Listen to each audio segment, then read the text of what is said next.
Alors, la table ronde suivante va être animée par Gilles Bernardin, professeur de médecine intensive et de réanimation.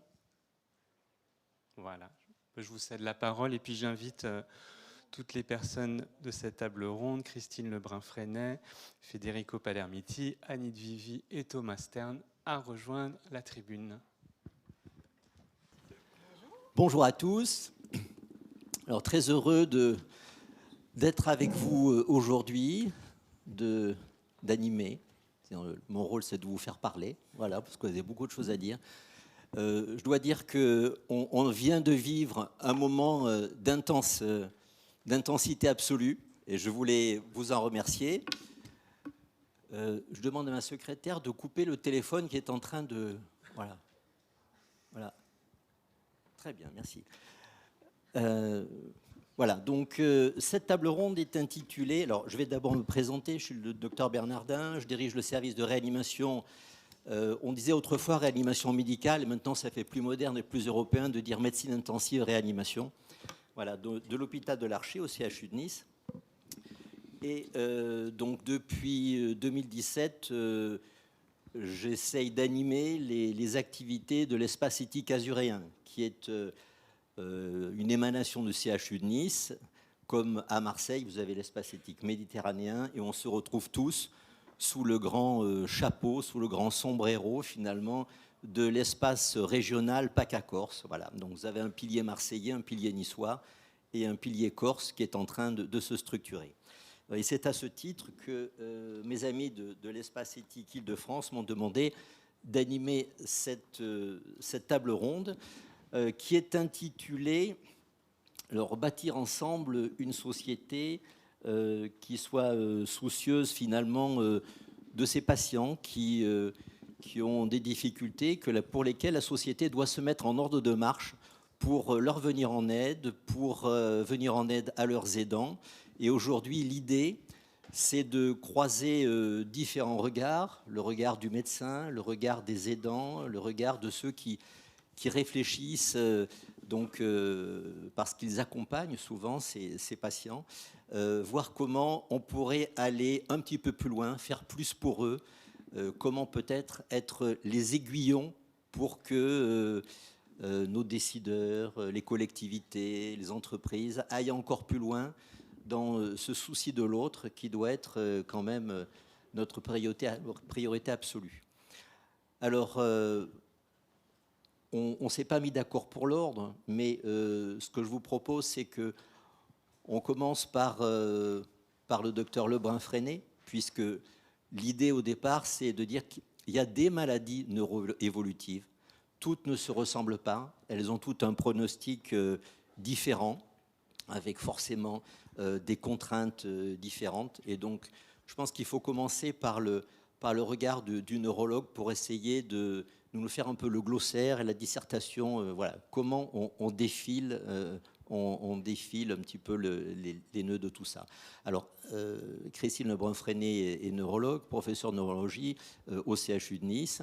Je vais peut-être présenter nos autres invités. Alors, ce ne sera pas dans l'ordre de l'intervention, mais c'est Madame Annie de Vivi, voilà, dont je vous parlerai de son site internet, de son label. Tout à l'heure, j'étais très impressionné en faisant internet et en essayant de me tuyauter sur ce que vous m'aviez dit dans notre entretien téléphonique.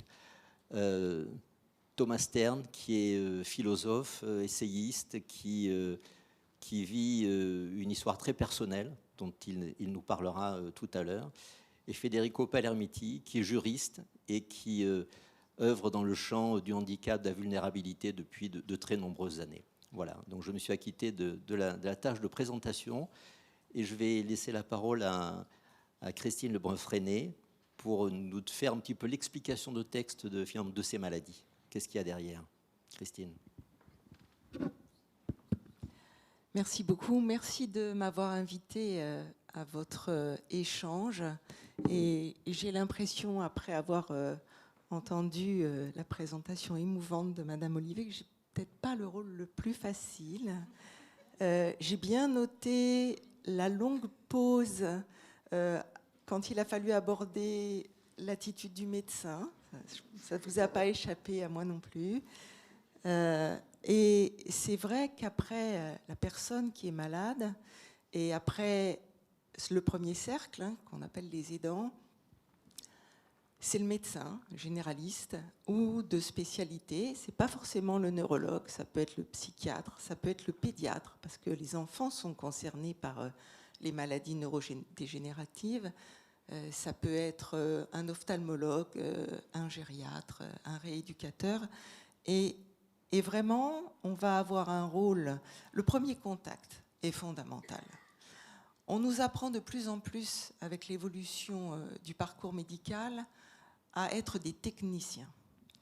L'administration de l'hôpital souhaite nous contenter à notre rôle de technicien. Et les plus anciens essayent d'apprendre aux plus jeunes qu'il ne faut pas se laisser avoir par ceux dans lesquels on veut nous cantonner, c'est-à-dire la technique. Appliquer des leçons de médecine qu'on a apprises. Et ça, c'est le piège qui attend tous les jeunes médecins, spécialistes ou pas. C'est quelque chose qu'il faut combattre tous les jours, pour la bonne et simple raison, c'est qu'il n'y a pas de temps, et qu'il n'y a pas d'argent, qu'il n'y a pas assez d'argent dans le système de santé tel qu'il évolue actuellement. Et vous allez probablement penser qu'on sort un peu du sujet, mais pas du tout. Quand le médecin doit avoir le rôle de l'annonce, d'accompagnement dans le parcours de soins, d'accompagnement dans les périodes de calme, mais aussi dans les périodes mouvementées, où il y a des phases de transition à aborder, la perte d'autonomie physique, la perte d'autonomie psychique, cognitive, les aidants qui sont souvent complètement dépassés par la situation quand ils sont aidants d'une seule personne, parce qu'il ne faut pas oublier que parfois, malheureusement, ils doivent subvenir aux besoins de plusieurs personnes dans le cercle familial. Là, les gens sont complètement dépassés. Et le médecin, lui, n'a pas le temps et n'a pas l'aide, malgré les systèmes que je vais brièvement vous décliner, pour faire plus que l'examen clinique, l'analyse de l'imagerie, l'analyse de la biologie, prescrire des examens médicaux. Et au moment de l'annonce diagnostique, il y a souvent deux cas de figure caricaturaux. Le premier, c'est on est extrêmement précoce. Il n'y a pas eu d'attention significative qui ont été portées aux signes avant-coureurs qu'on appelle les prodromes.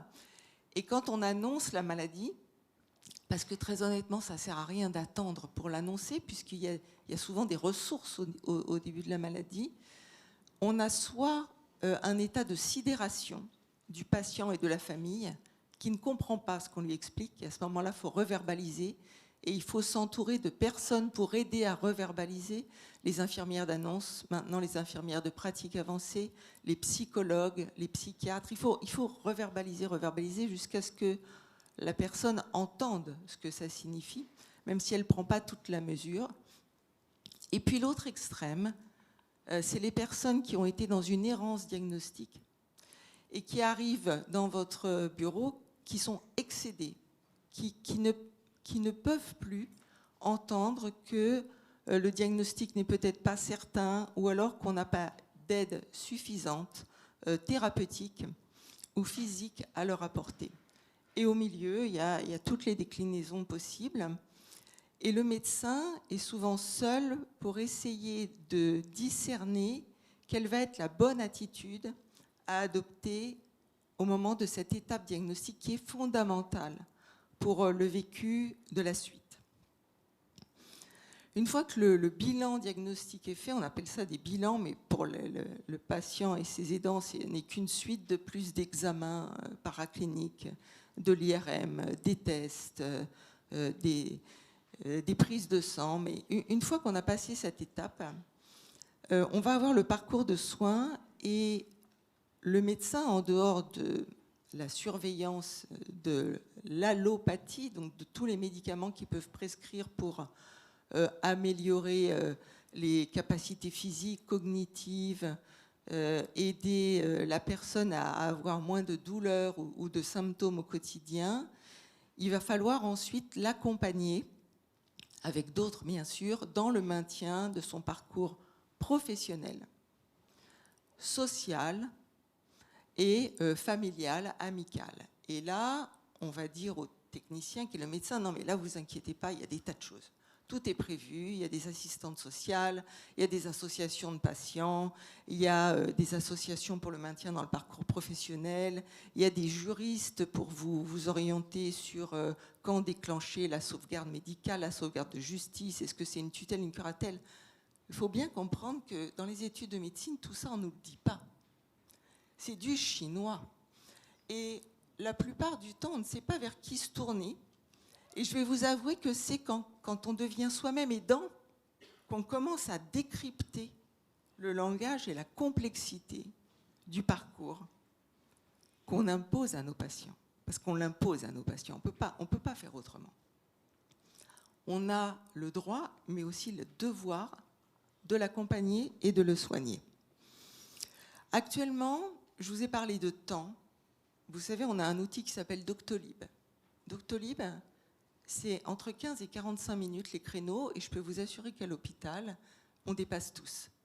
On ne peut pas prendre en charge un patient qui est en réduction d'autonomie avec des consultations qui durent 30 minutes. Donc ça, c'est absolument impossible. Et pour cela, les tutelles, le ministère, les ARS, la DGOS, a dit, attendez, il y a la MIG. Alors un bel acronyme, la MIG. La MIG, c'est la mission d'intérêt général. Ce sont des enveloppes budgétaires dont on vous a parlé hier déjà. Et pour les maladies neurodégénératives, on a pondu pour nous le PMND, le plan des maladies neurodégénératives. Quand on nous a dit ça, on nous a tout dit. Mais on nous a dit aussi, attention, si vous êtes un centre expert, vous allez avoir de l'argent pour aider vos patients et pour aider les familles. Alors, nettoyons tout de suite ce problème. Dans la plupart des régions, l'argent n'arrive pas jusqu'au centre. C'est-à-dire qu'il est conservé par les directions ou les tutelles pour leur fonctionnement propre. Et il faut se battre pour utiliser son enveloppe budgétaire et pour recruter les personnes qui pourraient aider les patients et les familles.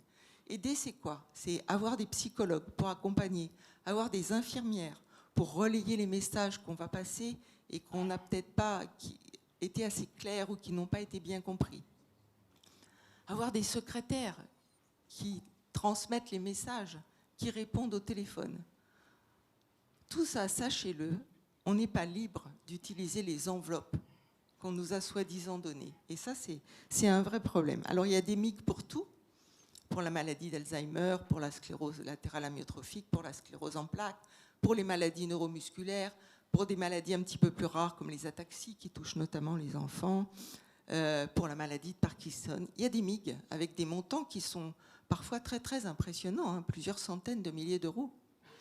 Mais sachez-le bien, le responsable, l'expert, qui est chargé, qui a la responsabilité de l'ensemble du parcours de soins, n'a pas la liberté d'utiliser ces fonds pour ce qui est vraiment utile aux patients et à la famille.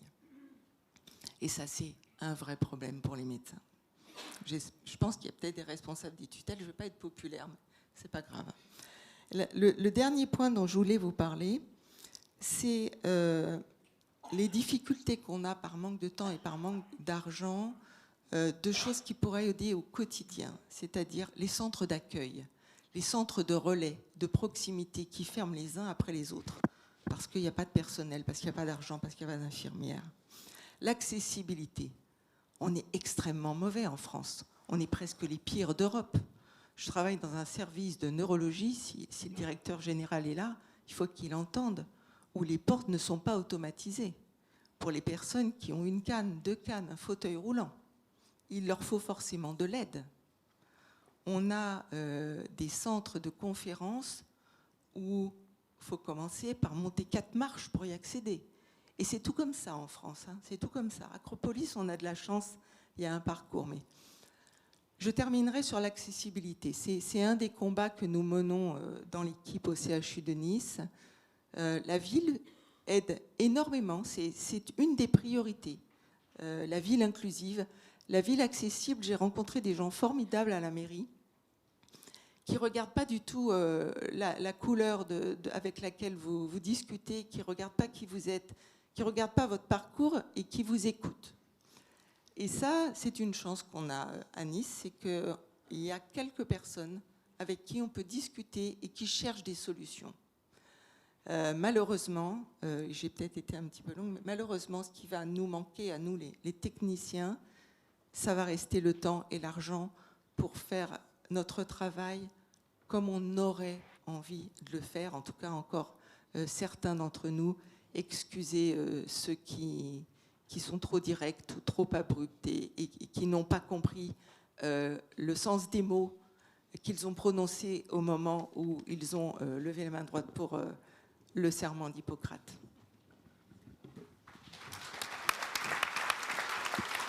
Merci Christine. Juste pour te demander, puisque tu as le nerf de la guerre, c'est évidemment ce qui nous sert à fonctionner. Tu as parlé des MIG. Est-ce que toi aussi, tu es soumise à un prélèvement, c'est très technique, obligatoire, qui est éminemment variable d'un CHU à l'autre? C'est-à-dire que lorsque vous avez une dotation, par exemple, de 100 000 €, il faut savoir que dans certains CHU, bien, la direction vous prélève 30%, dans d'autres CHU 15%, et c'est un peu à la tête du client. Donc il faut savoir que ce qui est décidé au départ par la DGOS, ce n'est pas du tout ce qui arrive à la destination. Toi aussi, tu es concerné par ça? Alors, c'est tout à fait vrai, et ça va dépendre des MIG. Il y a des MIG par surspécialité. Pour vous donner un exemple, dans la sclérose latérale amyotrophique, ma collègue ne peut pas utiliser plus du tiers de l'enveloppe qui lui est versée. Pour la sclérose en plaques, on nous prend des frais de fonctionnement qui sont de 20%. Les frais de fonctionnement, franchement, je ne vois pas à quoi ça sert, parce qu'à chaque fois qu'on demande quelque chose, il faut remplir une fiche projet. Donc la fiche projet, elle change tous les 6 mois, je vous rassure. C'est extrêmement pratique, on ne peut même pas la recopier d'une fois sur l'autre.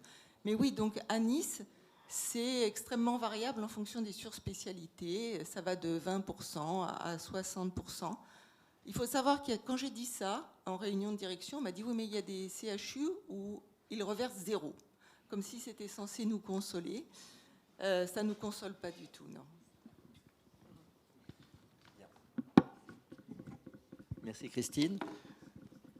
J'aimerais passer maintenant la parole à Madame Annie de Vivi, donc qui a créé ce site internet qui s'appelle H-Village, le magazine éponyme, qui est un site, c'est le site des seniors et des aidants, c'est ça, avec une très belle formule, c'est les aider à vivre debout dans leur tête, debout dans leur corps et debout dans la cité. Voilà. Je vous donne la parole. Merci beaucoup, merci à vous, merci à l'équipe de l'Espace Éthique, merci Fabrice de me donner la parole. Oui, alors donc nous, il y a 22 ans maintenant, puisqu'on est né en 2000, on a créé cet outil d'information sur le grand âge et la gérontologie. Et on s'est rendu compte que un des grands chantiers, et Catherine était là pour bien nous secouer et le mettre en œuvre, c'est de se battre pour aider à la reconnaissance de ce que c'est qu'un aidant, de ce que c'est qu'aider. Et c'est pas encore gagné, mais en fait, depuis 4-5 ans, depuis que la Journée nationale des aidants qui a lieu le 6 octobre est relancée, on va dire que ces acronymes-là, que ces mots-là commencent à rentrer dans la tête de nos concitoyens en se disant, tiens, il commence à y avoir ce que j'ai appelé des aidants A, des aidants AA, des aidants AAA, c'est-à-dire quand plus la pression monte, plus ça avance. Et nous, l'idée, ça va être d'aider à tricoter son réseau d'aide en fonction de son territoire, en fonction des difficultés qu'il a ou des ressources qu'il a. Sachant que, comme le disait feu Marie-Ève Joël, un aidant aujourd'hui, ça va être quelqu'un qui va être à la tête d'une PME, une petite PME familiale, dans laquelle il va aller en crescendo de quelques embauches par semaine à carrément la mise en œuvre d'une aide 24 heures sur 24, 7 jours sur 7, dans certaines conditions. Ça, c'est important de le poser parce que derrière, on va mieux comprendre quelles sont les grandes dimensions de besoin d'aide. Alors, je vais vous les citer. Je vais vous citer celles qui ont été retenues par la CNSA sur les travaux d'un chercheur qui s'appelle Sébastien Gand. Il en a choisi 4 dimensions que je trouve assez éclairantes. La première dimension de besoin d'aide, c'est besoin de comprendre et de savoir. Donc, on a besoin de vous, madame. On a bien besoin de vous pour comprendre les maladies, comprendre les handicaps, comprendre les conséquences, comprendre les évolutions. Et donc, on a besoin de ressources. Aujourd'hui, avec Internet, on a plein de ressources comme des sites Internet comme le nôtre, comme ceux des pouvoirs publics, comme ceux qui correspondent à chaque pathologie. Vous avez des MOOC aussi, vous savez, les centres d'apprentissage, vous avez les livres, les guides, vous avez les rencontres des personnes malades et des aidants. Mais l'enjeu de cette dimension-là, c'est d'anticiper, c'est de se structurer et de partir dans l'aventure de l'aide. Sachant qu'il y a 2 sujets légèrement, on va dire 3, légèrement tabous associés. C'est le sujet de l'argent. Parce que ça, on n'en a pas. Enfin, vous en avez parlé pour défendre votre besoin de répondre, mais nous, là, je vais vous parler du point de vue de celui qui aide et de celui qui est aidé. Il y a un joli petit sujet lié à l'argent, parce que selon l'argent que vous avez, vous n'aurez pas tout à fait le même façon de réagir, ni la même façon de tricoter votre réseau d'aide. Et donc, ça engendre l'information autour de la protection et des risques d'abus. Donc la protection juridique, la protection avant la fin de vie, ça aussi c'est des impensés gentils. Sauf que si on pouvait se précipiter tous autant qu'on est ici autour de la table à rentrer chez soi en s'obligeant à se dire je télécharge la dématérialisation CERFA du mandat de protection future, et je m'engage à la remplir avec mon proche, et ça va nous permettre de désigner qui sera le tuteur le jour où ça déconnera, et la personne de confiance, et de rédiger mes directives anticipées. Ça, aujourd'hui en France, on est à peine 15% à l'avoir fait, et ça, c'est dans les très bons chiffres. Si dans la salle, on pouvait tous le faire et convaincre nos proches, ce serait génial. Dans le premier bouquin que j'ai fait sur « J'aide mon parent à vieillir debout », il y a une anecdote. Quand j'ai remis mes directives anticipées à mon médecin, il a une drôle de tête. Et je lui ai dit, mais et vous, docteur, ça va? Vous les avez faites, les vôtres? Parce que ça va peut-être nous arriver tous à un moment. Donc le premier tabou, c'est l'argent. Il est associé aux protections qui vont arriver, et il est associé au logement. Parce que si on ne se pose pas de questions et on n'anticipe pas cette question du logement, on va se retrouver devant des situations d'urgence qui vont se retourner contre nous. Et donc, le deuxième tabou, c'est la mort. C'est le fait de regarder ce sujet et d'en parler autour de nous. C'est pas simple du tout. Ça demande beaucoup de doigté, beaucoup de temps. Donc, on peut comprendre le niveau de besoin d'aide pour comprendre et pour savoir. Deuxième dimension, cultiver les liens. Cultiver les liens, parce que c'est pas parce qu'on est malade et qu'on va aider qu'on n'a pas envie de rester en lien, au contraire. Et que la maladie, elle va sûrement bien dynamiter un certain nombre de liens. Elle va peut-être même donner l'impression que des liens se renversent. J'entends toujours le fait que parfois on deviendrait le parent de son parent. Je suis désolée, ça n'arrivera jamais. Mais ça peut quand même se ressentir quand vraiment, en tant qu'aidant, on devient des aidants AAA et qu'on prend en charge, qu'on accompagne 24 heures sur 24, 7 jours sur 7, tous les pans de la vie de son proche. Pour autant, ce qu'on voit dans cette dimension-là, c'est de composer avec son proche, de poursuivre sa vie sociale, et de composer aussi avec la ribambelle et la jungle des sigles et des aidants professionnels qu'il va falloir repérer. Donc, je vous invite à découvrir, si vous ne les connaissez pas, toutes ces ressources qui vont nous permettre de cultiver les liens avec son proche, parce que justement, on va prendre du temps. On va prendre du temps avec tous les services d'aide et de soins à domicile, jusqu'au baluchon, que vous connaissez peut-être, le baluchon Alzheimer, qui est une des solutions qui permet de pouvoir voir quelqu'un venir chez soi pendant plusieurs jours sur 24 heures de manière à soi-même pouvoir sortir. Tout ce qui va être les accueils de jour, les accueils temporaires, les accueils de répit, les vacances, les accueils de nuit, les accueils familiaux, les établissements en hébergement, temporaire ou définitif, jusqu'à cultiver les liens grâce au fait que vous allez rester en lien avec l'extérieur, avec votre vie sociale. Et là, je vais juste faire un petit point sur le fait d'aider et de travailler. Parce que dans la salle, vous êtes beaucoup de professionnels, mais j'imagine que vous êtes aussi des aidants. Et en tout cas, en 2030, il y aura un salarié sur 4 qui sera un aidant. C'est-à-dire que là, il y a une bascule qui s'est faite. C'est-à-dire qu'on avait vite compris que les salariés pouvaient être des parents. Et donc, on avait mis en place dans les entreprises des outils et des aides pour aider les aidants qui sont parents. Mais là, il arrive le fait qu'on va être des salariés aidants d'autres gens, comme des proches âgés. Et bien là, les managers, les congés, les outils de soutien, les outils d'information, les outils de relais, les outils d'accueil, il va falloir les développer aussi. Allez, 3e dimension, parce que je vois le temps filer et je suis une grande bavarde aussi. On est dans les temps, ça va. Alors, la 3e dimension, c'est prendre soin de soi pour prendre soin des autres. C'est quelque chose qui est un impensé important, notamment quand les aidants sont des soignants. C'est d'accepter l'idée que le fait d'aider va être un marathon qui démarrera peut-être doucement, mais qui pourra peut-être monter. Et j'ai beaucoup aimé le dernier livre du docteur Rossino qui parle de randonnée en haute montagne, en disant peut-être la dernière partie elle risque d'être un peu juste un peu comme ça parfois. Donc pour partir dans la rando, vaut peut-être mieux anticiper, vaut peut-être mieux se préparer, vaut peut-être mieux s'équiper, parce que sinon ça risque d'être dangereux si on y va en tongs. Donc de s'entraîner, de rester en forme, de prévenir, de se soigner sur la route. Vaut mieux avoir ses petites trousses, vaut mieux être vacciné, vaut mieux faire attention à sa forme.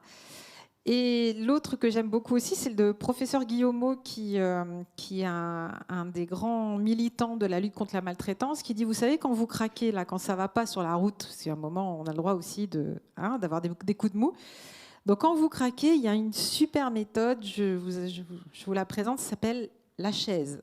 Donc vous vous asseyez, vous vous posez, vous reprenez un peu votre souffle, vous vous posez un tout petit peu et surtout vous vous écoutez, parce que celui qui vous écoutera, celui qui vous indiquera le mieux le chemin à prendre et la vitesse à laquelle repartir et à laquelle vous vous orientez, ce sera votre corps qui vous guidera dans la charge ou non et dans le type de répit que vous irez chercher. Donc, 3e dimension. La 4e, c'est le besoin de s'épanouir et le besoin de se sentir bien dans son rôle d'aidant. Parce que mine de rien, ça c'est Florence Leduc qui nous l'a martelé depuis que je la connais. Florence Leduc, c'est la présidente de l'Association française des aidants. Elle aussi, elle est malade aujourd'hui. Elle aussi, elle a besoin d'aide aujourd'hui. Mais elle a toujours interrogé les injonctions de la société, de la famille, sur le rôle d'aidant. Et notamment quand les aidants sont des soignants. C'est-à-dire que c'est quand même radicalement vers eux que se tourne la famille quand il y a quelque chose qui se passe.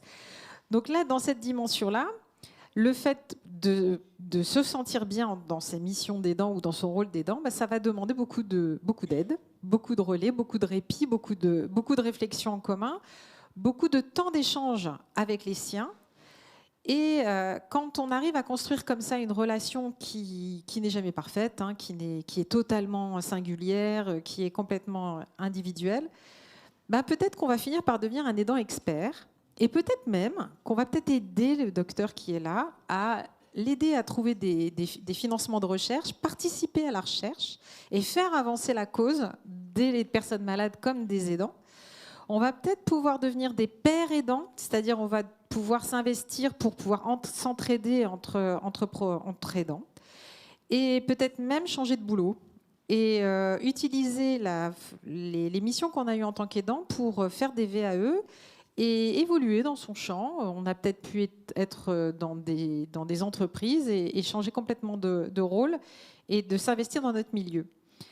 Tout ça pour dire que, vous le voyez, il faut un village pour élever un enfant et il faut donc un village pour accompagner les situations hyper complexes des maladies neuroévolutives. Donc il en faudra des villes amies des aînés, il en faudra des villes aidantes, il en faudra des villes inclusives pour qu'on avance. Personnellement, je pense qu'on n'a rien à perdre et qu'il est bien urgent d'y aller. Donc vous pouvez compter sur nous. ce que je voulais aussi vous dire, c'est que si par hasard arrive le moment où on aura besoin d'un logement particulier dans des univers qui s'appellent par exemple les EHPAD, qui ont une image très très négative encore dans la tête de nos concitoyens, bah, je voulais aussi vous rassurer sur le fait qu'en effet, bah, ça c'est le deuxième livre que j'ai pu faire, il y a des dizaines d'établissements, des centaines d'établissements qui veulent être fiers de ce qu'ils font, qui veulent défendre des lieux de vie, lieux d'envie, qui veulent proposer un vivre et mourir debout, jusqu'au bout, et qui y arrivent. Donc hier, vous avez eu le témoignage de la Croix-Rouge russe à Nice. Là, tout à l'heure, vous aviez la directrice de la colline aussi à Nice. Et ils se sont engagés dans un label de bientraitance qui s'appelle le label Humanitude. C'est un label fait par les professionnels, délivré par les professionnels, suivi par les professionnels, parce qu'ils veulent changer la donne, ils veulent être fiers de ce qu'ils font. De toute façon, là encore, comme ils sont très peu aidés ailleurs, bah, ils ont pris le taureau par les cornes et ils ont décidé de renverser la table et de créer un label pour faire en sorte que le grand public se rassure sur l'éventualité d'avoir accès à ces lieux-là. Et moi, alors, pour conclure, moi, en tant qu'aidante, j'ai accompagné ma belle-maman qui vivait à Nice. Je peux vous dire que de savoir qu'en ligne de mire, j'avais cette solution-là, de savoir qu'il y avait un établissement qui, au pire, si vraiment les choses ne vont pas, je sais qu'elle sera accompagnée dans de bonnes conditions par des équipes investies qui sont accompagnées et managées. C'est un soulagement et c'est une force positive incroyable pour pouvoir continuer d'aider au long cours. Voilà, donc c'est un message d'espoir. Les équipes se mobilisent, se soutiennent, mais on va avoir besoin de les soutenir aussi. Merci à vous. Merci. Merci de votre intervention. Alors moi qui viens d'un champ complètement différent, puisque c'est les soins intensifs, c'est la réanimation, j'avoue que j'ai découvert en me promenant sur votre site internet énormément de ressources. Si je les avais eues, ces ressources, à partir de 2015-2016, lorsque j'ai dû aider mes parents, et je me suis retrouvé démuni, on ne sait pas, ça vous tombe dessus, on n'a pas anticipé, et finalement, de savoir qu'il y a des possibilités de faire confiance à certaines maisons. Parce que quand vous devez choisir un EHPAD, c'est vraiment c'est à loterie. Souvent, c'est parce que c'est l'EHPAD de proximité. Et même maintenant, vous savez qu'il y a des... j'avais vu un reportage l'autre jour. Il y a des hôtels de luxe en Tunisie qui se sont reconvertis en EHPAD de luxe. Alors, je ne sais pas si c'était de la cosmétique pour le reportage, mais quand je faisais le comparaison avec les EHPAD que je suis amené à visiter, il n'y avait pas photo. Voilà. Donc, certes, le proche est loin, mais avec un environnement, avec un soignant pour un résident, j'étais absolument stupéfait de voir qu'on pouvait faire ça de l'autre côté de la Méditerranée. Merci de votre témoignage. Alors, il y avait une troisième personne aujourd'hui qui devait nous rejoindre. La fille de Madame, Florence Olivier Courtois, qui n'a pas pu se joindre à nous, mais qui a adressé une vidéo. Alors, je ne sais pas si c'est le moment de la lancer, Fabrice. Voilà. Donc, alors, une personne que je ne connais pas, je l'ai eu simplement au téléphone quand j'ai fait le tour des participants, et j'ai découvert une personnalité absolument extraordinaire. Elle est vétérinaire pour animaux de la faune sauvage, pour les gros animaux de zoo, une vie trépidante, absolument passionnante, et qu'elle arrive à conduire malgré cette maladie de Parkinson qui a été diagnostiquée il y a 6 ans. Et elle me disait que finalement, mon meilleur moteur, c'est quand je suis débordé de boulot, quand voilà. Si on ne m'appelle pas, si j'ai pas grand-chose à faire, ce qui est quand même heureusement assez rare, eh bien, la maladie devient bloquante. Et je me débloque dès lors que j'ai un planning absolument hallucinant à faire. On l'écoute.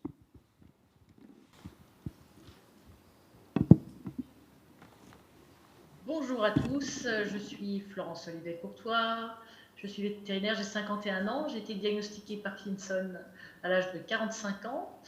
On m'a présenté comme un Parkinson juvénile. C'est assez sympathique comme appellation.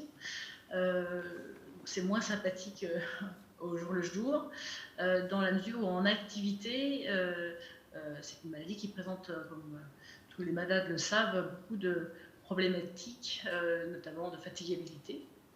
Or, j'exerce en faune sauvage et en animaux de parc zoologique, donc avec des très grosses bêtes qui courent vite, dans des espaces vastes et parfois périlleux, et donc en fait c'est assez compliqué bien sûr à gérer au quotidien, malgré tout avec un bon entraînement physique et une bonne constitution physique de départ. J'ai réussi jusqu'à présent à continuer d'exercer en exercice libéral. Ça présente quand même plusieurs inconvénients d'être en exercice libéral, parce qu'en fait déjà on a très peu de protection sociale dans ce contexte. Et puis bien sûr, quand on ne peut pas travailler, on n'a aucun revenu. Et on voit bien que les politiques publiques ou les politiques de prise en charge médicale sont a priori beaucoup plus appropriées à des personnes salariées qu'à des personnes qui sont en exercice individuel. Parce que, effectivement, en tant que salarié, on a droit à des arrêts de travail, on a droit à des aménagements de travail, à des aménagements de poste. Et tout ça, ça n'existe pas, bien sûr, on n'a rien prévu pour les autres personnes. Donc, ce serait effectivement intéressant, probablement, qu'on s'intéresse au reste de la France qui n'est pas salarié dans ces maladies chroniques. L'autre paramètre en exercice comme le mien, c'est qu'il y a beaucoup de confusion, en fait. Déjà, parce qu'en fait, le Parkinson, chez tout le monde, c'est forcément tremblant. C'est l'image que tout le monde a. Forcément, les gens ne réalisent pas qu'on est malade, au départ, en tout cas, parce qu'on cache bien. Et puis, les gens, après, confondent entre Parkinson et maladie d'Alzheimer. C'est une grosse confusion. Il y a plein de personnes qui, quand j'ai annoncé mon diagnostic, ont dit « Oh la pauvre !» et on pensait qu'en fait, je perdais l'esprit. Ce qui est un inconvénient majeur lorsqu'on est à son compte et que, bien sûr, on donne des conseils et bien sûr, des diagnostics, parce que ça apporte sur un deuxième problème, qui est le fait d'appeler ces maladies des maladies neurodégénératives au lieu de neuroévolutives éventuellement. C'est qu'en fait, très vite, on nous prend pour des personnes incompétentes, incapables de produire un diagnostic ou un travail satisfaisant, parce que en fait, on dit voilà, c'est le cerveau qui est atteint, donc par définition, ça ne fonctionne pas et le raisonnement est atteint. Ça, c'est un vrai sujet, parce que même dans tous les handicaps physiques, en fait, on s'aperçoit qu'on prend souvent les personnes handicapées on a tendance à leur porter aussi un handicap mental, parce que leur attitude est parfois anormale, leurs positions sont anormales, alors qu'en fait, bien sûr, il n'y a absolument aucune atteinte de la logique ou de la mémoire ou quoi que ce soit, c'est purement physique. Et il y a cette association en fait entre le handicap physique et le handicap mental qui est très préjudiciable pour les personnes qui sont en activité. Ça, c'est les deux éléments qui me semblent les plus importants à soulever pour les personnes qui sont atteintes de maladies neuroévolutives à l'âge relativement jeune, juvénile, mais en tout cas toujours en activité. Et tout le dispositif en fait, qui sont proposés, tant au niveau associatif qu'au niveau médical, sont destinés à des personnes qui sont presque à la retraite, en fait, ou proches de la retraite, ou bien carrément à la retraite. Bien sûr, on vous dit de faire des loisirs, de vous occuper de vous, de faire du sport, de ne pas avoir de stress. Ne pas avoir de stress quand on est vétérinaire et qu'on exerce en faune sauvage, c'est juste mission impossible.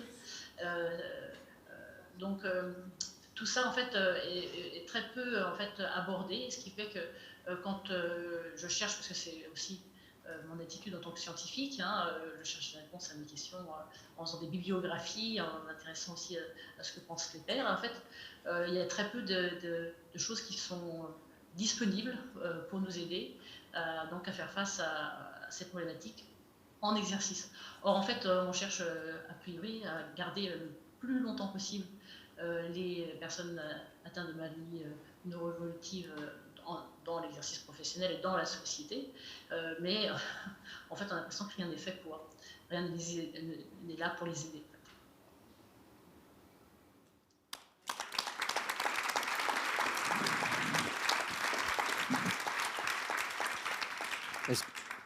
Est-ce que l'un d'entre vous veut réagir aux propos Christine, lorsque cette personne, dans notre entretien téléphonique, me disait que dans mon activité professionnelle, si survient un stress, je sens la maladie qui reprend son emprise sur moi. Si je fais en sorte d'éviter ce stress, parce que si j'ai toujours un plan B sous la main, m'a-t-elle dit, ça me déstresse. Et finalement, le facteur bloquant de la maladie, je passe outre et j'avance. Donc, le Parkinson, c'est très particulier. Donc. Mais comment on peut expliquer cette force du psychisme sur le ressenti de la maladie? C'est le cas pour la plupart des maladies neuroévolutives, en fait. Dans la maladie de Parkinson, c'est les fonctions motrices qui se bloquent. Dans la sclérose en plaques ou dans les maladies qui touchent la moelle épinière, les patients ont des accès de spasticité douloureuse quand ils subissent un stress.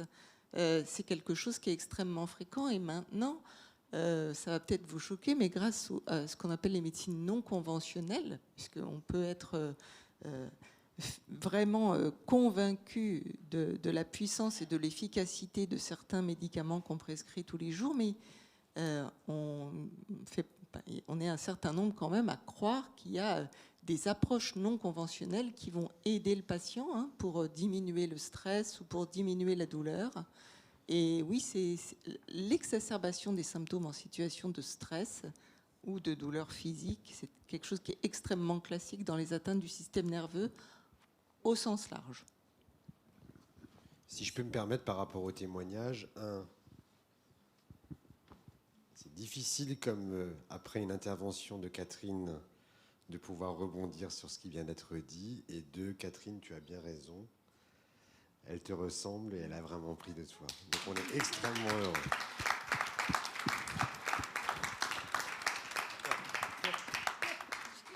Juste parce qu'il faut savoir rire. C'est une spécialiste des animaux de plusieurs tonnes, et en particulier des anesthésies d'animaux de plusieurs tonnes. Donc elle vient très régulièrement à Monaco s'occuper de l'éléphante de la princesse Stéphanie de Monaco. Et autrement, elle fait des choses. Alors c'est une spécialiste du lancer de tête de girafe. Je rigole pas, je suis très sérieuse. Pourquoi? Parce qu'une girafe, elle a été conçue pour avoir la tête plusieurs mètres au-dessus du cœur. Quand tu l'anesthésies, la tête est au niveau du cœur. Tout dysfonctionne. Donc il faut essayer de la remettre sur ses pieds le plus vite possible. Mais elle ne peut pas se remettre sur ses pieds parce que sa tête, elle est au même niveau que le reste. Donc il faut que le vétérinaire lance la tête comme un ballon de football en hauteur, injecte l'antidote, lance la tête et la girafe se remet debout. Vous avouerez qu'en termes de neurologie, c'est quand même vachement intéressant. Avouez.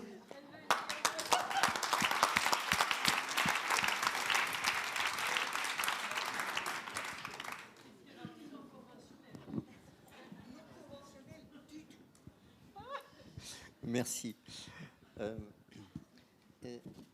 Annie de Vivier, est-ce que vous... donc, dans la vidéo, on voit que une des préoccupations, c'est de dire que finalement, quand on est en activité, on a beaucoup moins d'aide, de protection que lorsqu'on est retraité. Est-ce que vous voulez commenter cet aspect? Pardonnez-moi, le sujet de cette table ronde, c'est bâtir une société. On n'arrête pas de parler de la maladie, des médecins. Quand est-ce qu'on parle de la société? Le fait que vous n'arriviez pas à en parler montre la complexité du sujet. Donc peut-être qu'on pourrait parler du sujet, excusez-moi. Du recul de la société. Du recul de la société sur le sujet. Entièrement d'accord. On est complètement dans ce que vous avez appelé le recul des libertés fondamentales et puis les atteintes à tout ce qu'on avait construit depuis 30 ans. Mais ça, vous l'évoquez dans le champ de la vulnérabilité, du handicap et de... Voilà, on le vit tous les jours à l'hôpital. Aujourd'hui, on est dans un état de délabrement du système hospitalier qu'on n'a jamais connu. Moi, je ne reconnais pas du tout l'hôpital que j'ai connu il y a 30 ans. Voilà. Donc aujourd'hui, comment rebâtir tout ça ensemble ? On manque de décideurs. Voilà. Et on aimerait bien que finalement, tout ce qui sort un petit peu de cette salle soit repris, amplifié et puis puisse atteindre des oreilles qui ont un pouvoir de décision. Aujourd'hui, ce qu'on peut faire, c'est témoigner. Oui, voilà. Qu'est-ce qu'on est en train de faire ? Mais justement, c'est que l'hôpital, les institutions ne peuvent pas... Les institutions, l'hôpital ne peuvent pas tout faire. Justement, si on parle de la société, c'est l'ensemble de la société. Donc, la question qui vous est posée, qui nous est posée à tous, c'est comment on fait pour que le corps social dans son entier puisse compléter ce que seul l'hôpital, les pouvoirs publics peuvent faire. Donc, je ne sais pas, là, il y a un philosophe, peut-être non, mais justement, je suis ravi que vous le preniez par ce bout, si j'ose dire, parce que c'est de ça que je voulais parler. Donc, quand viendra mon heure, je développerai, mais je pense qu'effectivement, il faut prendre au sérieux la question qui est posée, sur laquelle nous avons été invités à disserter, à savoir que la question, elle est éthique, n'est-ce pas ? C'est-à-dire, c'est quoi le devoir-faire d'une société pour qu'elle traite les aidants ? Voilà. On est dans le Muss-Sein. Qu'est-ce qu'il faut faire ? Qu'est-ce qu'on doit faire ? Qu'est-ce qu'on a les moyens de faire ? D'accord ? Moi, ce que j'aurais voulu dire, ou ce que je vais dire d'ailleurs, parce que ça tombe bien, je vais le dire. Je pense qu'il faut repasser le fil entre la société et l'éthique, ça c'est évident, et que le trou de l'aiguille, c'est les aidants. C'est ça l'idée. C'est-à-dire que si on passe le fil qui réunit éthique et société, on ne peut le faire qu'à travers la montée en puissance de la parole des aidants, de ces 11 millions de personnes qui sont à la fois silencieux, discrets, pudiques, discrets au double sens du terme, c'est-à-dire parlant peu ou même ne parlant pas, et discontinus dans leur pratique. C'est-à-dire que les aidants, c'est de l'atomiser. C'est-à-dire il y a 11 millions d'aidants, mais ça ne fait pas masse, ça ne fait pas société et ça ne fait pas parole. Et je pense qu'une société qui commencera à faire en sorte que les aidants puissent faire masse, société et parole, c'est une société qui changera de regard sur elle-même et qui changera de regard également sur sa propre éthique en ce qui concerne les maladies de type neurodégénératif. Je tiens malheureusement à ce mot parce que je trouve que le neuroévolutif, c'est pour moi quelque chose d'un peu hypocrite dans les maladies dont on sait qu'elles sont la plupart du temps irréversibles. Oui, voilà, ça faisait partie de ce que vous disiez, ce que Mme Livette disait ce matin. Donc, je pense que la question de l'éthique, elle se pose à travers la question de l'aidant, et je pense qu'il faut réfléchir à l'aidant avant de définir l'aidant en fonction de sa fonctionnalité, à quoi ça sert, un aidant, à part à faire la patate chaude pour ceux qui ne font pas les services publics, avant de définir l'aidant à partir d'un statut, qu'est-ce qu'on va lui donner, qu'est-ce qu'on va pas lui donner, qu'est-ce qu'on va pas lui aménager, qu'est-ce qu'on va lui permettre, il faut définir l'aidant à partir de sa condition. Il y a une condition de l'aidant, une condition existentielle, pour reprendre un mot sartrien, qui est une des formes de la condition humaine, que nous partageons tous, naître, vivre, grandir, mourir, savoir qu'on va mourir, etc., etc. Comme il y a une condition féminine, comme il y a une condition masculine, comme il y a une condition du colonisé chez Fanon, il y a une condition de l'aidant. Il faut absolument réfléchir et penser cette condition de l'aidant, ce qui pour l'instant n'est absolument pas fait. La condition de l'aidant, c'est quoi ? C'est essentiellement le fait, on parlait beaucoup des mots et du poids des mots et du sens des mots ce matin et aussi cet après-midi. Aidant est un participe présent. C'est-à-dire qu'un aidant, c'est un lieutenant, c'est un arc-boutant, c'est tout ce qui se termine par AN et ANT. C'est quelqu'un qui est là au présent et continuellement pour accompagner et suppléer aux déficiences d'une personne en perte d'autonomie.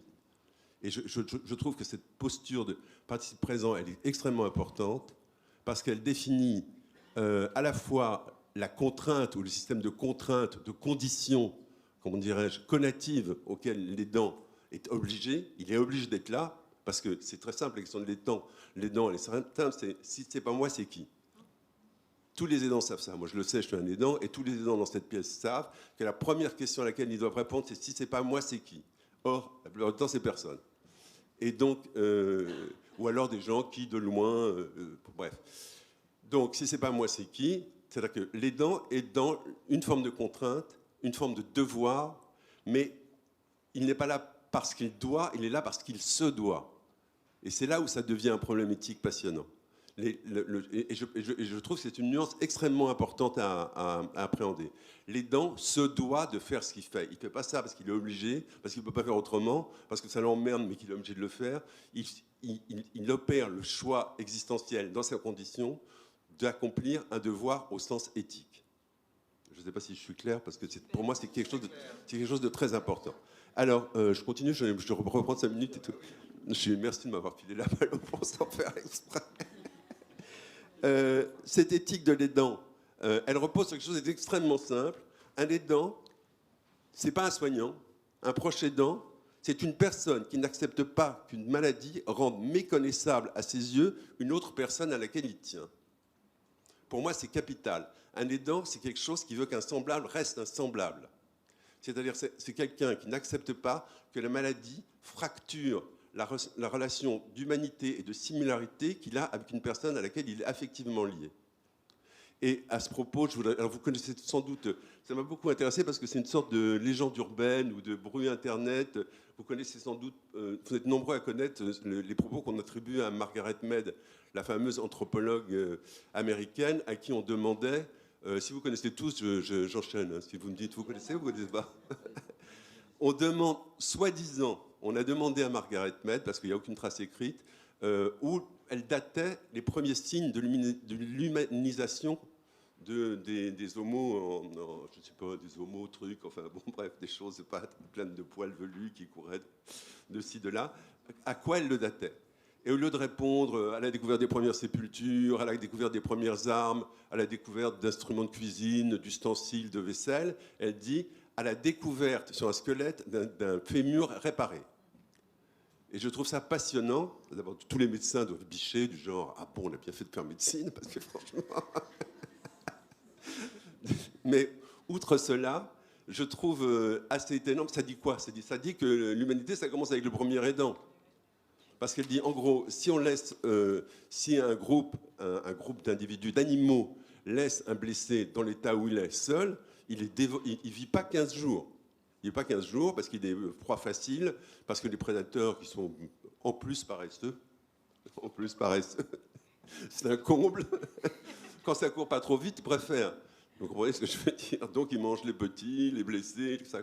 Donc, un individu fracturé dans un groupe d'humanoïdes qui a une fracture du fémur ou du tibia, il est mort. Et il ne meurt pas parce que quelqu'un vient à son aide. Et je trouve ça extraordinaire de faire s'originer simultanément l'humanité et le fait de se comporter avec humanité. Vous voyez ce que je veux dire? Alors, bien entendu, ça a la beauté captivante des mythes fondateurs. Bien entendu, on ne sait pas si c'est une histoire, on ne sait même pas si elle l'a raconté. C'est comme les mythes.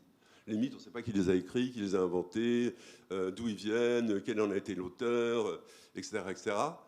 On ne sait pas si Margaret Mead a dit ça. On ne sait pas si, effectivement, on a découvert quelque part un premier tibia fracturé réparé. On ne sait pas, mais c'est beau comme un mythe. Donc on y croit à 100%, même si c'est une fable anthropologique. Et je pense que c'est une fable anthropologique. Mais ce qui est intéressant, c'est que comme fable anthropologique, ça origine au même endroit et à la même place l'humanité et le fait de se comporter avec l'humanité. Donc c'est à la fois une promesse, c'est anthropologico-éthique et fabuleux. Voilà. Donc, moi je pense que c'est à partir de ça qu'il faut définir la condition de l'aidant. C'est à partir de ça que les aidants doivent parler et se parler. Et je pense que si on rentre dans ce mouvement-là, peut-être, on peut toujours rêver, on déclenchera une lame de fond et un changement de regard social global sur le monde de l'aidant qu'on n'arrive pas à faire pour l'instant, malgré tous les efforts louables, parce qu'il n'y a pas le souffle, de l'épopée en fait. L'une des grandes dernières épopées des temps, de ce qui reste des temps modernes, parce que je trouve pas ça très brillant, vous êtes tous d'accord avec moi qu'on ne vit pas dans des époques particulièrement réjouissantes et allègres, mais bizarrement, le souffle éthico-héroïque, il est dans la tâche quotidienne de l'aidant, il n'est pas ailleurs. Pour le reste, on a une société narcissique, solipsiste, égoïste, qui devient guerrière, agressive, qui est en guerre avec elle-même, qui se fracture de partout. Et quelque part, il y a l'idée que la fracture que la maladie a introduit entre toi et moi, elle ne fracturera pas notre humanité. Et voilà ce que je pense, ce que je voulais vous dire. Merci de m'avoir ouvert la porte.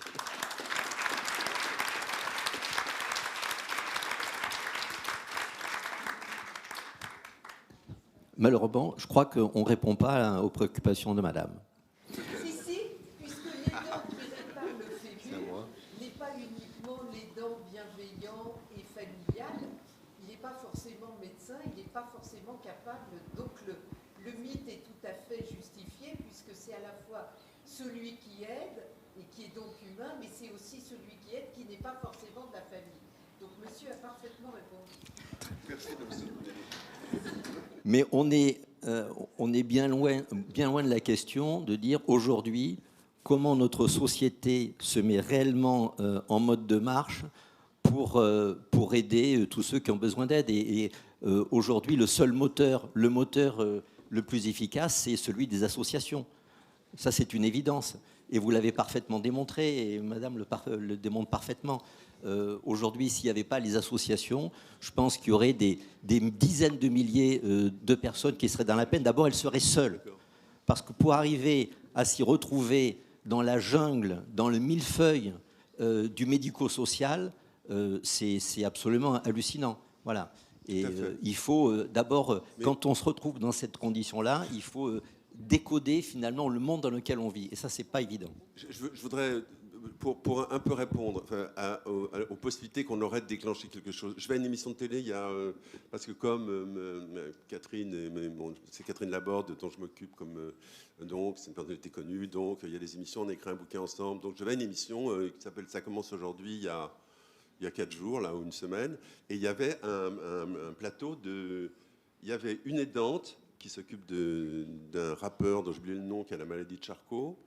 Il y avait moi-même au milieu, enfin je cite dans l'ordre autour de la table, et puis il y avait un couple, un monsieur aveugle avec sa femme. Et cette jeune femme qui était à ma gauche dit qu'elle était incroyablement fière de la manière dont son mari gérait sa maladie, continuait, alors qu'il n'arrivait plus à bouger qu'un sourcil, à faire de la musique, etc., etc. Et moi, les larmes aux yeux, j'ai dit, mais vous devez être fière de vous, madame. Et elle n'y a pas pensé, elle n'y avait même pas pensé une seconde. C'est-à-dire qu'il n'est pas question. Vous savez, les dents, c'est la face cachée de l'aider, c'est la face cachée de la lune. C'est-à-dire c'est quelque chose qui vient toujours se cacher derrière, soit le malade, soit les institutions qui s'occupent du malade, et qui disparaît. Et il faut que cette boule tourne et que les dents apparaissent, et surtout qu'il éprouve une fierté d'appartenance à ce qu'il fait. Vous comprenez ce que je veux dire? Parce que si on passe pas par là, ça ne bougera jamais. Merci. Federico Palermiti, donc, en tant que juriste, en tant que chargé de mission pendant de nombreuses années dans ce champ du social, du médico-social, du handicap, peut-être que tu as des réponses à apporter, plus concrètes. Alors, avant les réponses, peut-être d'abord rappeler, alors Fabrice l'a évoqué, monsieur le maire également en ouverture, mon propos là aujourd'hui n'est pas de vous présenter de manière détaillée le programme qu'on porte ici avec la ville de Nice et l'écosystème niçois. L'idée était davantage de vous expliquer, de vous préciser les questionnements qu'on a pu avoir pour la mise en œuvre de ce programme. Alors je vais être quand même très rapide sur le projet. On a identifié sur le terrain... Alors pourquoi on est venu à Nice? Parce qu'il y avait énormément d'initiatives, de projets portés à la fois par France Alzheimer 06, par la ville, par d'autres acteurs, par un écosystème extrêmement riche. Et on s'est dit, effectivement, il y a une dynamique et surtout une vraie volonté politique d'inscrire ces sujets-là dans l'agenda de la politique de la ville. Donc c'est vraiment ce qui nous a séduit en premier lieu.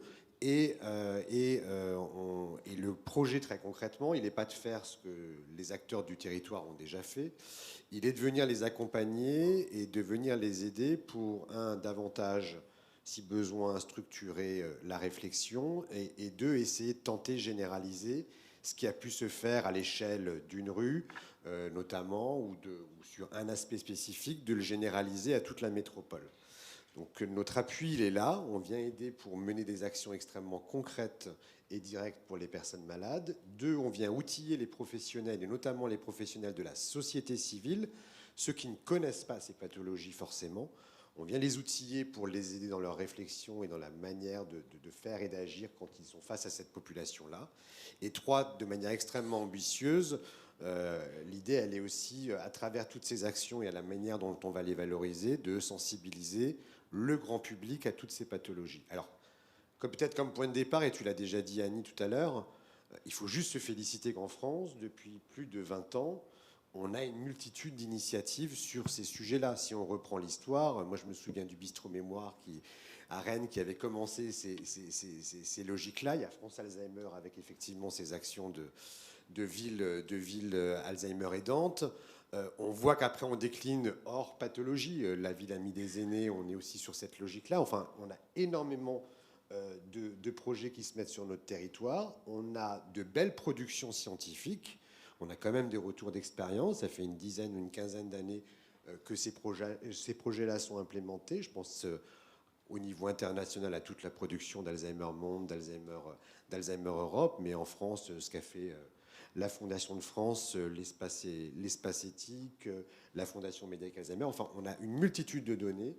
Et l'idée, elle était de partir sur ces constats-là et essayer de voir comment, sur ce projet niçois, on pouvait soit implémenter des choses qui n'avaient pas forcément fonctionné, soit essayer d'aller un petit peu au-delà. Quatre questions. On s'est posé 4 questions. La première, ça a été la question de la spécificité versus les points communs de toutes ces maladies. Je crois que c'est vraiment le sujet qui nous unit aujourd'hui. Finalement, quand on se focalise sur les conséquences, on se rend compte qu'on ait une maladie d'Alzheimer, qu'on ait une maladie de Parkinson ou une autre maladie neuroévolutive, les conséquences pour se déplacer, aller faire ses courses, se sentir en sécurité, aller au musée, sont finalement assez communes malgré la diversité des conséquences, on va dire, médicales et sociales. Donc on s'est dit qu'il fallait effectivement davantage se dire, on va essayer de travailler ce qui unit ces pathologies, que d'être dans le tout spécifique. Et si je me place en plus dans une logique de métropole, ce qui m'intéresse, c'est finalement quoi? C'est de savoir si tel ou tel environnement, il est adapté pour telle ou telle pathologie, ou si ce que j'ai pu aménager a été pensé pour compenser certaines des incapacités occasionnées, quelle que soit la pathologie. Je prends un exemple très concret. On prend l'exemple d'un square où la personne peut se promener en toute sécurité, qui est spécifiquement aménagé, où il y a un parcours de marche et des zones de repos extrêmement agréables, des rampes pour descendre sans escalier, des poignées pour pouvoir se tenir. J'ai la maladie d'Alzheimer, que j'ai la maladie de Parkinson, que j'ai 80 ans avec ou sans perte d'autonomie, finalement, je suis persuadé que cet endroit me sera agréable et je suis persuadé que le plus grand nombre va l'utiliser des concitoyens de la ville. Donc je suis vraiment persuadé que continuer à travailler sur ce qui unit ces pathologies est vraiment un enjeu central. En tout cas, c'est comme ça qu'on l'a pensé dans ce projet. La même logique, c'est sur le champ du handicap. On en a parlé plusieurs fois, mais ils ont été extrêmement inventifs. Ne créons pas d'autre chose. Je prends l'exemple ici du centre commercial pour les régionaux. Vous le connaîtrez sans doute, le centre commercial Nice-Lingostière Carrefour, qui est le plus grand centre commercial de la région. Quand on est allé les voir pour présenter le projet, le directeur nous a dit, écoutez, moi j'ai mis en place depuis peu des plages horaires pour les personnes atteintes de troubles autistiques. Voilà. Avec une musique apaisée, des lumières un peu moins violentes, en quoi ce dispositif-là ne peut pas être bénéfique pour une personne qui a une maladie d'Alzheimer?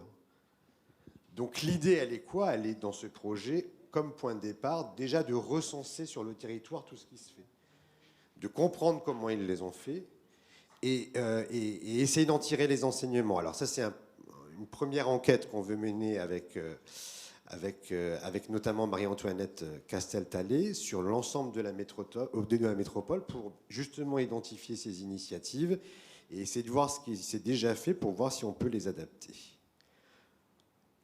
Le deuxième point que je voulais aborder avec vous, c'est, alors peut-être un petit peu plus technique, mais c'est la question du financement et de l'objectivation de tous ces projets. Les financements, ça va être très rapide. Lorsque vous êtes porteur de projet, d'une action de type inclusive, vous allez taper à la porte des financeurs publics ou privés. Si vous êtes au début de votre projet, qu'il est plutôt bien ficelé, où il y a un petit volet évaluation, vous allez réussir à trouver des financements au titre de l'innovation ou de l'expérimentation. J'ai quasiment pas de doute. La question de fond, c'est quoi? C'est comment on fait passer ces financements au titre de l'expérimentation au droit commun.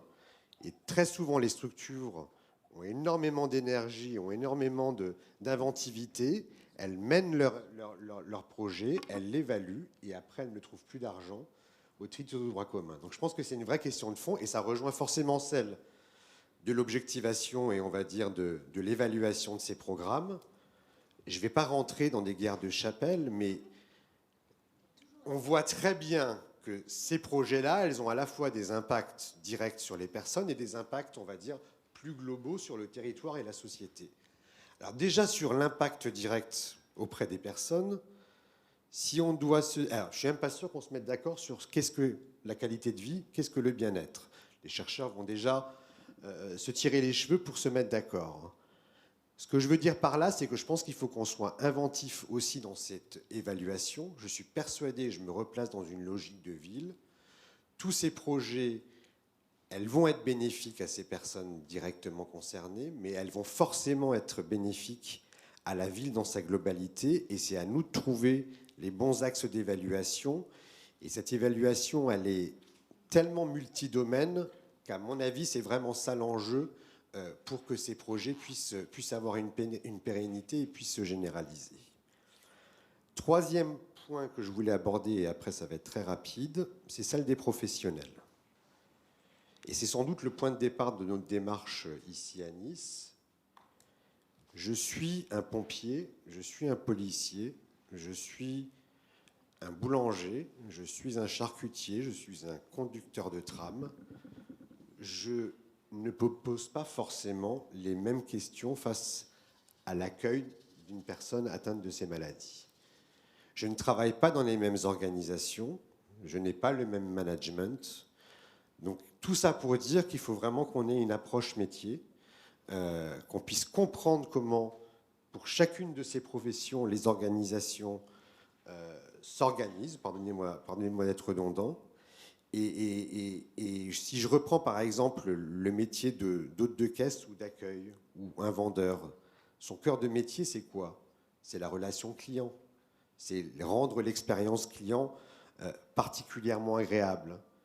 Et quand on les interroge, c'est l'objet de notre enquête, on voit bien que face à ce type de public, ils peuvent avoir des difficultés et ils ont des difficultés. À nous de les aider pour les outiller, pour qu'ils reviennent sur leur sens de leur métier et que être face à une personne avec ce type de pathologie ne soit plus pour eux une problématique. Et tu as abordé un sujet tout à l'heure sur les salariés aidants.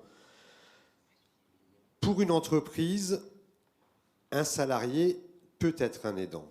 Et quand on est allé voir Carrefour, ils nous ont dit, écoutez, nous, notre projet, elle nous plaît énormément par rapport à l'impact que ça va avoir sur la population. Mais ce qui m'intéresse, c'est que vous allez pouvoir aussi sensibiliser les salariés qui sont peut-être aidants ou qui vont le devenir. Et pour moi, c'est un vrai levier RH. Dans nos métiers du commerce, le turnover est énorme. Donc si je peux avoir comme en plus un élément, un argument supplémentaire pour mes salariés, c'est tout bénéfice pour moi. Et une fois qu'on a sensibilisé tous ces métiers, ce qui est sans doute, à mon avis, le plus important, et il faut le penser dès à présent, et c'est pour ça qu'on essaie de le faire dans le cadre de ce projet, c'est que tous ces acteurs, ils vont composer une communauté bienveillante, un peu comme les voisins vigilants. Je pense que vous connaissez un peu ce programme dans différents quartiers d'une ville. Cette communauté, il faut la créer parce que c'est vraiment la base des solidarités qui vont pouvoir être générées. Dernier point, et j'irai très, très rapidement là-dessus. On l'a dit et on l'a largement montré à travers ces universités d'été. Mettre en place de ces projets-là sans l'expertise, la participation des personnes malades, on serait complètement à côté de la plaque. Je pense qu'en plus, et ce n'est pas une simple enquête qui servira à abonder dans ce sens-là, je pense qu'il faut qu'on soit aussi créatif sur les espaces d'expression des personnes malades quand on implémente ce type de projet. En tout cas, nous, on l'a vraiment à l'esprit. Et c'est pour ça d'ailleurs qu'on essaye d'impliquer que ce soit les associations, mais aussi les guichets d'accueil de la ville. Ce sera vraiment un des axes qu'on voudra privilégier. Enfin, je voudrais juste conclure sur l'histoire de la valorisation. Je ne suis pas sûr que le grand public connaisse ces initiatives. Je ne suis pas sûr qu'il mesure l'engagement d'une ville pour cette population-là. Donc je crois qu'il faudrait aussi qu'on soit inventif en termes de communication quand on mène ce genre de projet. Et je pense notamment à la jeunesse. Je pense qu'il faudra être extrêmement inventif sur la manière de les sensibiliser. Les sensibiliser avec les outils de communication d'aujourd'hui. Et si on arrive à faire ça, j'espère, et en tout cas c'est comme ça qu'on essaye de le positionner, qu'on fera à la fois œuvre de pédagogie et faire que chacun et chacune de cette ville puisse comprendre pourquoi il est nécessaire d'être davantage soucieux et bienveillant envers cette population et surtout créer cette communauté de solidarité qui me paraît extrêmement nécessaire. Je pense que j'ai été extrêmement long. Le son de ma voix pendant ces 2 jours doit vous taper sur le système. Donc merci de votre attention et on est à votre disposition. Au revoir.